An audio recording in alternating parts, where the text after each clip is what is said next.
Adverb के बाद adverb ने 3 मार्च 2021 को अपने पहले औद्योगिक इकाई बॉट वैली का उद्घाटन किया।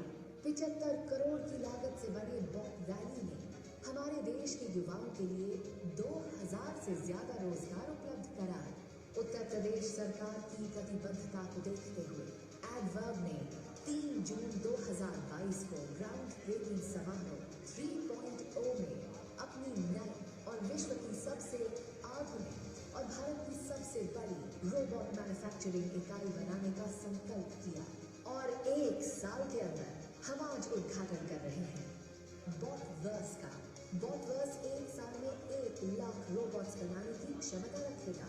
200 करोड़ की लागत से बनी ये इकाई न केवल उत्तर प्रदेश को बल्कि भारत को रोबोटिक्स के विश्व पटल पे ऊंचा स्थान दिलाएगी। बॉटवर्स देश के युवाओं के लिए 3000 से ज्यादा कुशल नौकरियां उपलब्ध कराएगा। ये माननीय मुख्यमंत्री योगी आदित्यनाथ जी के उत्तर प्रदेश को 1 ट्रिलियन इकोनॉमी बनाने के लक्ष्य की तरफ हमारा अहम योगदान है। और इसके साथ हम गर्व से कहते हैं एडवर्ब एक नए भारत के नए उत्तर प्रदेश की कल्पना की उड़ान है।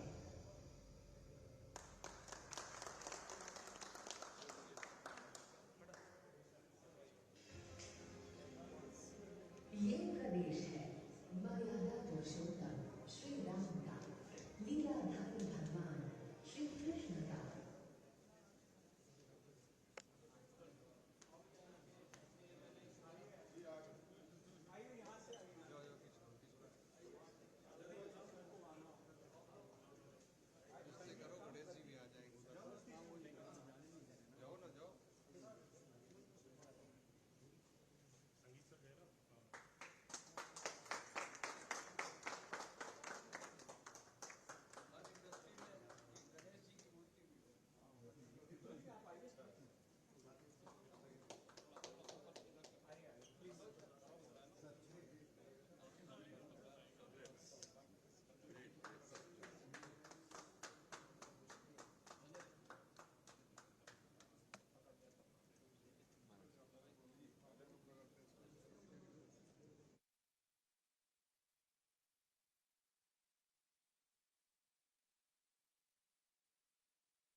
में आने वाले कारखाने बॉटवर्स का आज उनके हाथ से उद्घाटन हो रहा है, उसके लिए हम अपना आभार प्रकट करते हैं।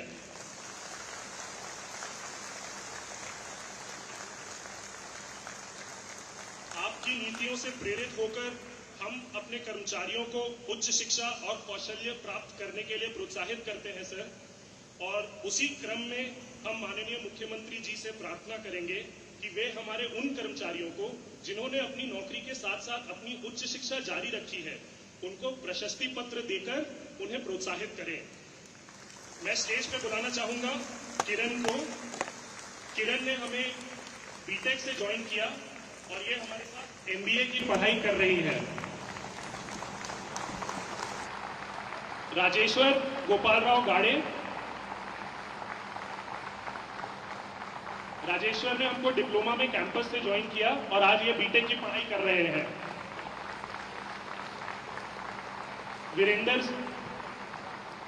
वीरेंद्र सिंह, इस फैक्ट्री को बनाने में वीरेंद्र सिंह का बहुत अहम योगदान है। इस फैक्ट्री के प्रोजेक्ट मैनेजर यही थे।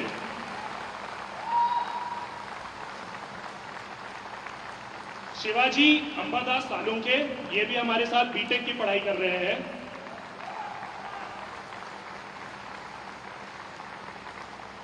पल्लवी शिवरात्रि, ये भी हमारे साथ बीटेक की पढ़ाई कर रही है। प्रणित लक्ष्मण यादव, ये भी हमारे साथ बीटेक की पढ़ाई कर रहे हैं।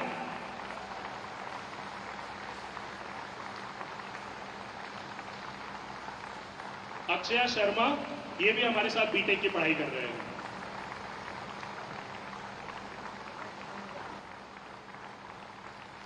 बहुत बहुत धन्यवाद मुख्यमंत्री जी। अब मैं एडवर्क के चेयरमैन जलज दानी जी से आग्रह करूंगा कि अपने शब्दों से माननीय मुख्यमंत्री जी का स्वागत करें।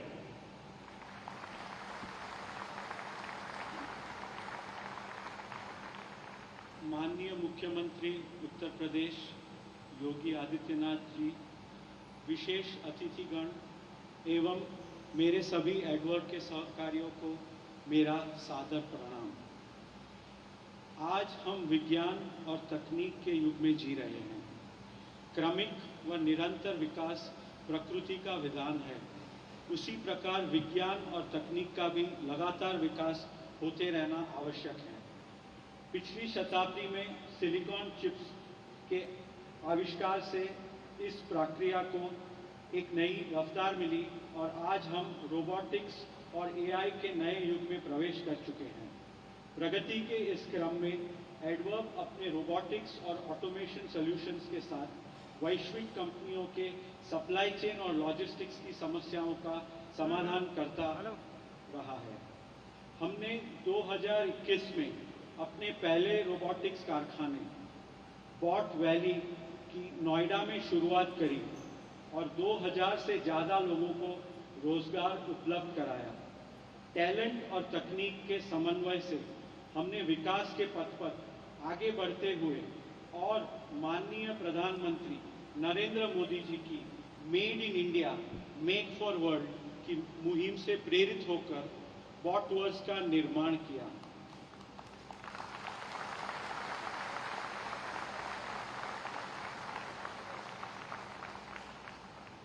हमारे इस सफर में हमें माननीय मुख्यमंत्री योगी आदित्यनाथ जी और उत्तर प्रदेश प्रशासन का पूरा सहयोग मिला।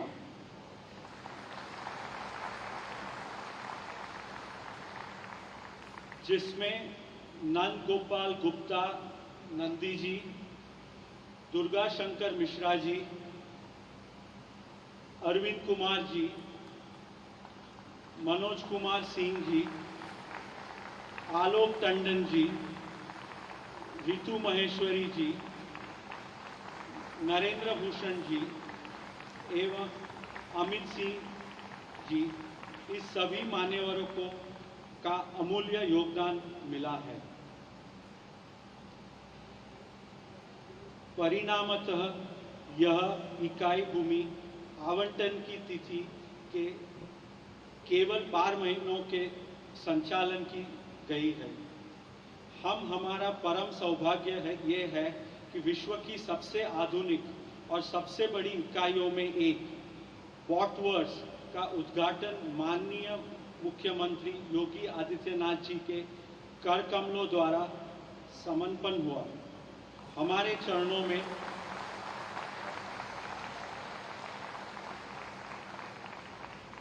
पहले चरण में 200 करोड़ की लागत से बनाई ये इकाई 3000 से ज़्यादा रोजगार के अवसर प्रदान करेगी एवं उत्तर प्रदेश को $1 ट्रिलियन इकोनॉमी और भारत को $5 ट्रिलियन इकोनॉमी बनाने के लिए समर्पित होगी।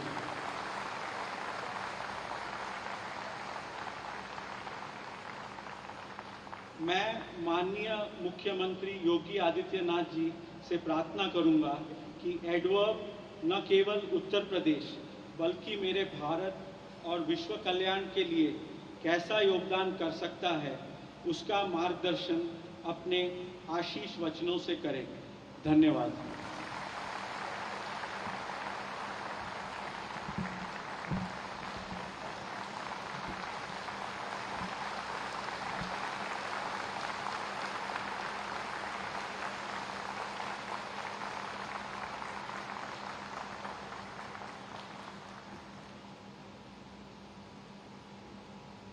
एडवर्ब टेक्नोलॉजीज लिमिटेड के लोकार्पण कार्यक्रम में मंच पर उपस्थित प्रदेश सरकार में मेरे सहयोगी औद्योगिक विकास विभाग के मंत्री श्री नंद गोपाल गुप्ता नंदी जी, जनपद गौतम बुद्ध नगर के प्रभारी मंत्री श्री ब्रजेश सिंह जी, यहाँ के लोकप्रिय सांसद डॉक्टर महेश शर्मा जी, माननीय सांसद राज्यसभा श्री सुरेंद्र नागर जी, विधान परिषद के माननीय सदस्य श्री चंद्र शर्मा जी, उत्तर प्रदेश के अवस्थापना और औद्योगिक विकास के आयुक्त श्री मनोज कुमार सिंह जी, प्रदेश सरकार में सलाहकार के रूप में अपनी सेवाएं दे रहे हैं श्री अवनीश अवस्थी जी, श्री अरविंद कुमार जी, एडवर्ब टेक्नोलॉजीज के चेयरमैन श्री जलज दानी जी, सीईओ एडवर्ब श्री संगीत Kumar ji, adverb technologies limited से जुड़े हुए सभी अन्य पदाधिकारीगण, इस पूरे संस्थान में कार्यरत सभी युवा साथियों, मेरे लिए आज का दिन अत्यंत महत्वपूर्ण है कि प्रदेश के अंदर एडवर्ब टेक्नोलॉजीज के द्वारा प्रदेश सरकार की नीतियों और आदरणीय प्रधानमंत्री जी की प्रेरणा से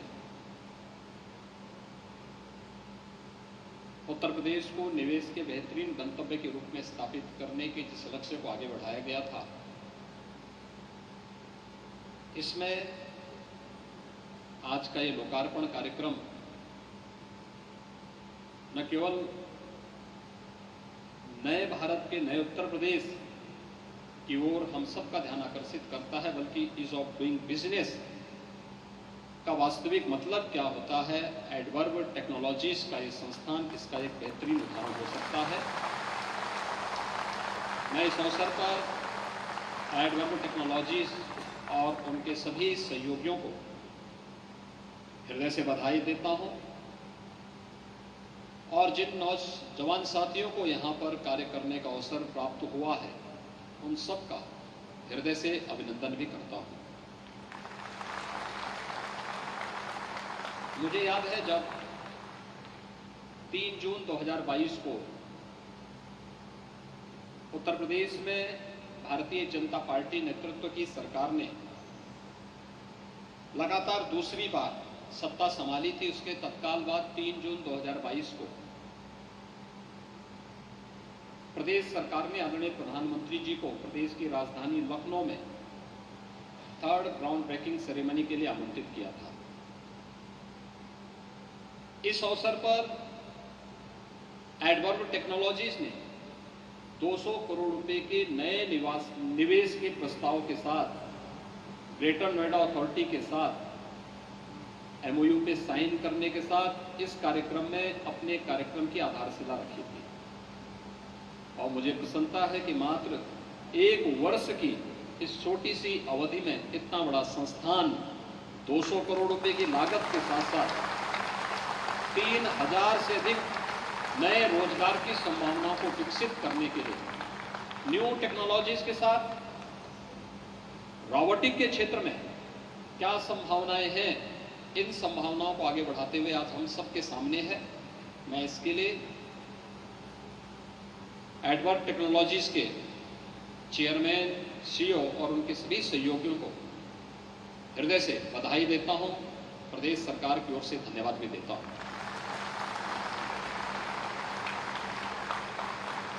मेरे लिए महत्वपूर्ण इसलिए भी है कि गौतम बुद्ध नगर जनपद एनसीआर का पार्ट होने के बावजूद 2017 के पहले जिस प्रतिस्पर्धा के लिए अपने आप को तैयार करना चाहिए था, उसमें एक हताशा थी, निराशा थी। यहां के बारे में लोगों की धारणाएं भिन्न थी। लोग नकारात्मक दृष्टि से इस ओर देखते थे और इस प्रकार की कोई निवेश की संभावना यहां पर बन सके यह एक कल्पना थी। लेकिन पिछले 6 वर्षों के अंदर उस परसेप्शन को बदलते हुए ईज ऑफ डूइंग बिजनेस के आदरणीय प्रधानमंत्री जी के विजन के अनुरूप कार्यक्रमों को समयबद्ध ढंग से लागू करने का परिणाम है कि आज निवेश के बेहतरीन गंतव्य के रूप में न केवल एनसीआर में बल्कि देश के अंदर गौतम बुद्ध नगर जनपद एक बार फिर से उभरा है और तेजी के साथ आगे बढ़ा है। भाइयों बहनों, अभी उत्तर प्रदेश ने 10 से 12 फरवरी 2023 में प्रदेश की राजधानी लखनऊ में अपना 2nd ग्लोबल इन्वेस्टर समिट का आयोजन किया था। ग्लोबल इन्वेस्टर समिट की दृष्टि से उत्तर प्रदेश का एक पहला समिट था, यद्यपि इन्वेस्टर समिट की दृष्टि से दूसरा था। और उत्तर प्रदेश को इस अवसर पर अब तक जो एमओयू हमारे साथ में लगभग 36 लाख करोड़ रुपए के अधिक के निवेश के प्रस्ताव प्राप्त हुए हैं। 36 लाख करोड़ रुपए के निवेश के प्रस्ताव, और इसमें भी सर्वाधिक निवेश के प्रस्ताव कहीं के लिए प्राप्त हुए हैं तो इसी गौतम बुद्ध नगर जनपद के लिए, जहां पे सुविधाएं हो, ईज ऑफ डूइंग बिजनेस के लक्ष्य को आसानी से प्राप्त किया जा सकता हो, जहां पे बेहतरीन कानून व्यवस्था की स्थिति हो, वहां पे निवेश इंफ्रास्ट्रक्चर को देख करके, वहां पर दी जाने वाली सुविधाओं को देख करके, वहां की सुरक्षा के बेहतरीन वातावरण को देख करके आता है। और आज ये दृश्य हम सबको यहां पर देखने को मिलता है, प्रदेश में देखने को मिलता है। और ये पहली बार हुआ है कि उत्तर प्रदेश के सभी 75 जनपदों में कुछ न कुछ निवेश जरूर हो रहा है। यानी जो जनपद कभी एस्पिरेशनल डिस्ट्रिक्ट माने जाते थे, जो विकास की दौड़ में पिछड़ गए थे, शिक्षा, स्वास्थ्य, कृषि और जल संसाधन, स्किल डेवलपमेंट और रोजगार, वित्तीय समावेशन, इन सभी में जो काफी पीछे थे, उन जनपदों को व्यवस्थित रूप से विकास की मुख्य धारा के साथ जोड़ करके निवेश के एक बेहतरीन गंतव्य के रूप में स्थापित किया गया। और इस ग्लोबल इन्वेस्टर समिट में प्रदेश के अंदर सभी 75 जनपदों के लिए कुछ न कुछ निवेश के प्रस्ताव प्राप्त हुए। आज प्रदेश की कनेक्टिविटी बेहतर हुई है। प्रदेश की राजधानी लखनऊ से पूरब की हो या बुंदेलखंड की कनेक्टिविटी हो, पश्चिम से मध्य और पूर्वी उत्तर प्रदेश को जोड़ने के लिए कनेक्टिविटी हो या एयर कनेक्टिविटी, उत्तर प्रदेश के अंदर बेहतर हुई है। प्रदेश के अंदर हमने एयर कनेक्टिविटी को बहुत बेहतर किया है। जिस उत्तर प्रदेश में 2017 के पहले मात्र 2 एयरपोर्ट मात्र क्रियाशील थे, आज उस उत्तर प्रदेश में आज के दिन पर 9 एयरपोर्ट पूरी तरह क्रियाशील हैं। 12 एयरपोर्ट पे वर्तमान में कार्य चल रहा है और इस वर्ष के अंत तक उत्तर प्रदेश 5 इंटरनेशनल एयरपोर्ट वाला देश का पहला राज्य होगा। भारतीय रेल की दृष्टि अगर हम देखते हैं तो रेल का सबसे बेहतरीन नेटवर्क उत्तर प्रदेश के अंदर है। 16,000 किलोमीटर का रेलवे का network, eastern and western dedicated freight corridor Uttar Pradesh से होकर के जाता है। उनका जंक्शन भी इसी जनपद के अंदर प्रदेश में है।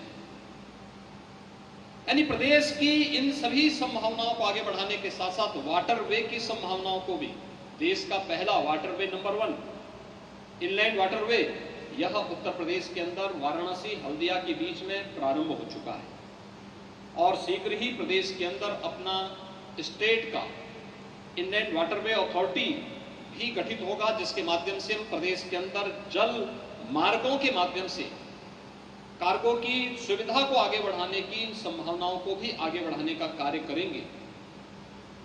प्रदेश तेजी के साथ आगे बढ़ रहा है। एशिया का सबसे बड़ा इंटरनेशनल एयरपोर्ट इसी जनपद में जेवर के पास वर्तमान में तेजी के साथ बन रहा है।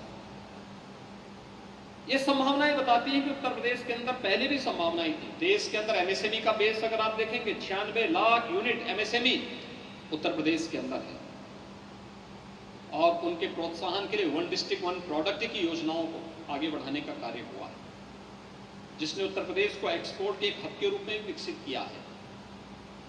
मैं यहां पर देख रहा था, जब पूरी फैक्ट्री को मैं देख रहा था, इस पूरे संस्थान के अंदर जब मैं अवलोकन कर रहा था, मुझे तमाम युवा साथी मिले, अलग अलग जनपदों से आए हैं।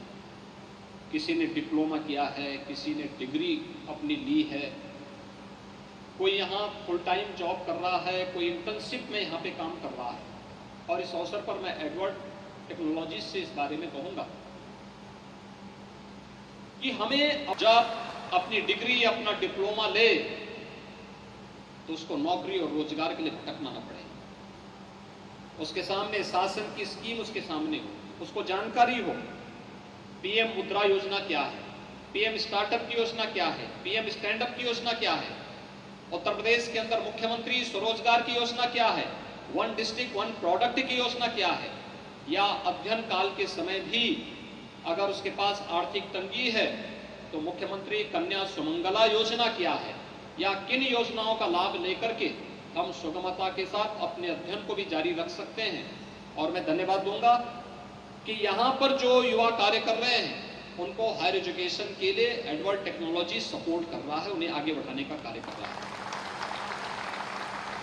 प्रधानमंत्री जी ने कोरोना कालखंड में नेशनल एजुकेशन पॉलिसी घोषित की। नेशनल एजुकेशन पॉलिसी इस बात के लिए हमें स्वतंत्रता देता है, हम अपने रोजगार के साथ साथ अपने अध्ययन को जारी रखें, अपने रिसर्च को, अपनी स्टडी को, अपने रिसर्च को, और फिर आपको लगता है कि इसमें और बेहतर करने की संभावना है तो उसमें पेटेंट दाखिल करने के लिए भी आपको अपने आप को तैयार करना चाहिए। एक प्रक्रिया के साथ जुड़ना, उससे आगे बढ़ना।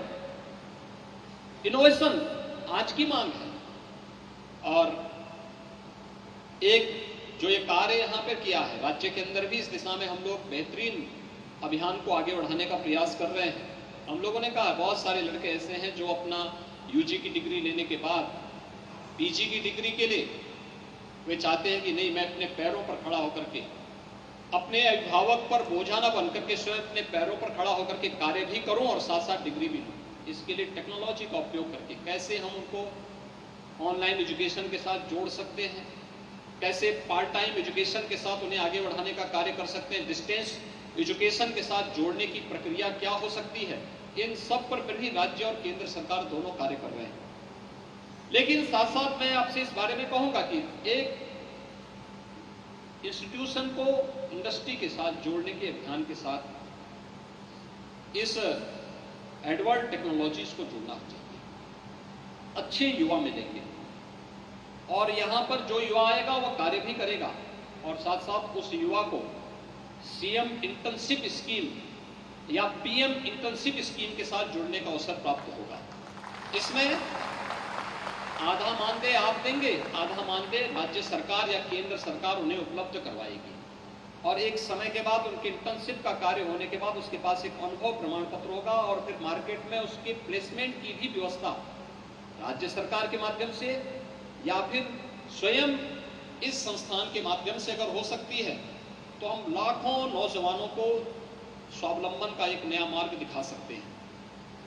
इसलिए इंडस्ट्री के साथ इंस्टीट्यूशन का जुड़ाव और ये उसी दौरान होगा तो उसके थ्योरेटिकल के साथ साथ प्रैक्टिकल जानकारी भी उस युवा को होगी और हमारा युवा तकनीकी दृष्टि से किसी भी अन्य युवा की दृष्टि से देश और दुनिया के अंदर एक स्किल मैन पावर की दृष्टि से उत्तर प्रदेश देश और दुनिया के अंदर सबसे युवा शक्ति के साथ साथ सबसे स्किल मैन पावर के रूप में जाना जा सकता है। और उस दिशा में अगर हर इंडस्ट्री थोड़ा प्रयास कर ले और शासन की इन योजनाओं के साथ अपने आप को जोड़ ले तो हम हजारों युवाओं को इंटर्नशिप स्कीम के साथ जोड़ करके उन्हें रोजगार और उनके उज्जवल भविष्य की राह दिखा सकते हैं।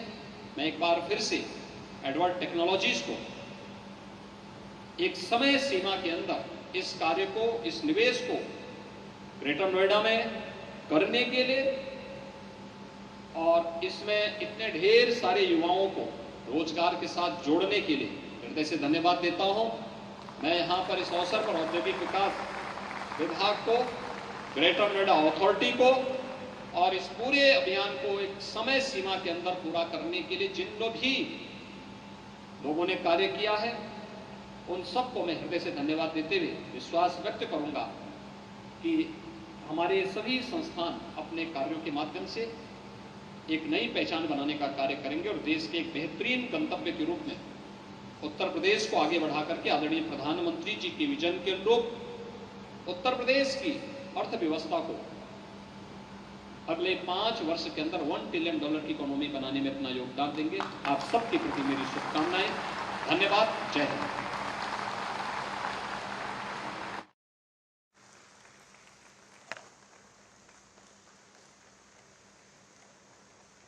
तालियां प्लीज चालू रखिए और कुछ अभी कहने की मुझे जरूरत ही नहीं है। हृदयपूर्वक इस समारोह के लिए मैं सर को और लक्ष्मी मैडम जी को भी बहुत बहुत हृदयपूर्वक आभार देता हूँ। धन्यवाद।